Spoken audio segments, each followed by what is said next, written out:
Hello guys, today we are discussing about agency theory.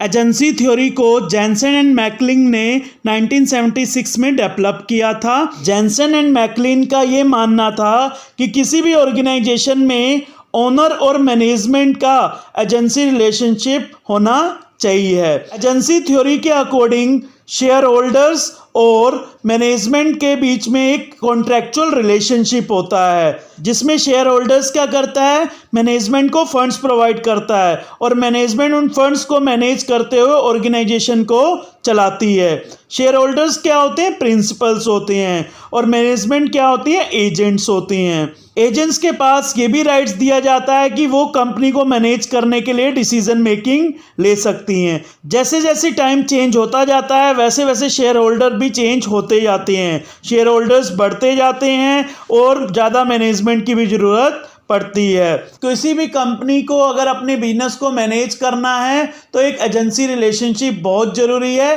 किसके बीच में, share holder और management के बीच में। Agency theory was developed by Jansen and Macklin in 1976. They believed that the owner and the management of any organization carried out agency relationship.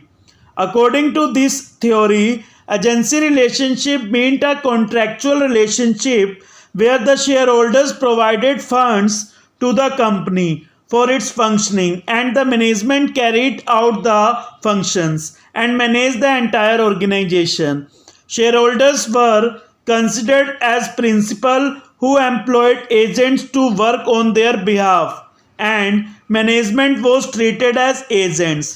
Agency theory को किसने develop किया था, Jansen and McLean ने 1976 में। Jansen and McLean का ये विश्वास था कि जो ओनर और मैनेजमेंट किसी भी ऑर्गेनाइजेशन की होते हैं उनको एजेंसी रिलेशनशिप बनानी चाहिए। एजेंसी थ्योरी के अकॉर्डिंग ओनर यानी कि शेयर होल्डर और मैनेजमेंट के बीच में एक कॉन्ट्रैक्चुअल रिलेशनशिप होती है, जिसमें शेयर होल्डर्स क्या करते हैं, कंपनी में फंड्स प्रोवाइड करते हैं ताकि कंपनी ढंग से चल सके और मैनेजमेंट क्या करते हैं, पूरी कंपनी को मैनेज करते हैं। शेयर होल्डर्स जो होते हैं प्रिंसिपल होते हैं, जो किसको अपॉइंट करते हैं, एजेंट को। जो एजेंट कौन होते हैं, मैनेजमेंट, जो शेयर होल्डर के बिहाफ में काम करते हैं। मैनेजमेंट को क्या कहा गया, एजेंट, और शेयर होल्डर्स क्या होते हैं, principal.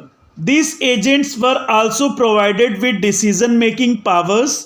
With the passage of time, the number of shareholders and the complexity of organizational operations increased, which further increased the demand of more expertise management.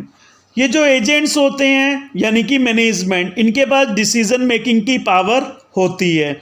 जैसे जैसे समय चेंज होता है वैसे वैसे शेयर होल्डर्स और ऑर्गेनाइजेशन में चेंजेस आते रहते हैं, जिसकी वजह से ऑर्गेनाइजेशन में ज़्यादा मैनेजमेंट यानी कि एक्सपर्टाइज मैनेजमेंट की ज़रूरत पड़ती है। The new management was expected to manage the organisation more efficiently and were given the authority to control the entire functioning of the organisation as per their interest.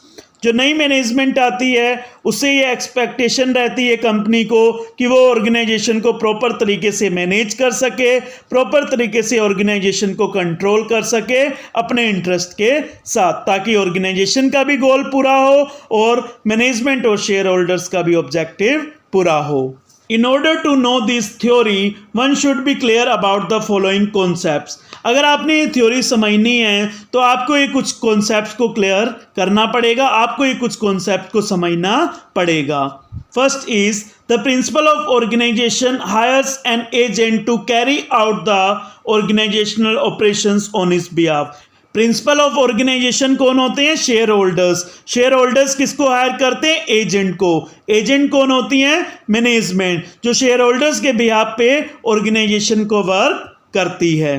Second, according to this theory, agency is the relationship between a share holder and management. Agency एक क्या relationship एक agreement होता है किसके बीच में, share holder और management के बीच में। शेयर होल्डर क्या होते हैं, प्रिंसिपल, मैनेजमेंट क्या होती है, एजेंट। शेयर होल्डर्स क्या करते हैं, फंड्स प्रोवाइड करते हैं, और मैनेजमेंट क्या करती है, कंपनी को मैनेज करती है।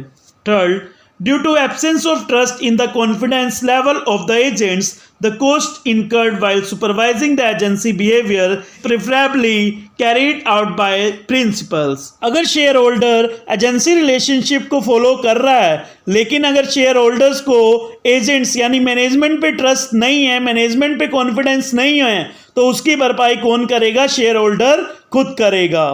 Fourth, as soon the agent takes up the responsibility given by the principal on their behalf, they automatically become answerable to the principal for the responsibility undertaken। अगर एजेंट को responsibility principal ने दी है तो agent खुद उस responsibility का जिम्मेदार है। अगर एजेंट कुछ भी नुकसान करता है उसके लिए आंसरेबल भी कौन होगा, एजेंट होगा। एजेंट कौन होता है, मैनेजमेंट। प्रिंसिपल कौन होता है, शेयर होल्डर। तो इसी को क्या कहा जाता है, agency theory. So this is about agency theory. I hope आपको ये वीडियो अच्छी लगी होगी। Please like, share and subscribe my channel and press the bell icon. Thank you.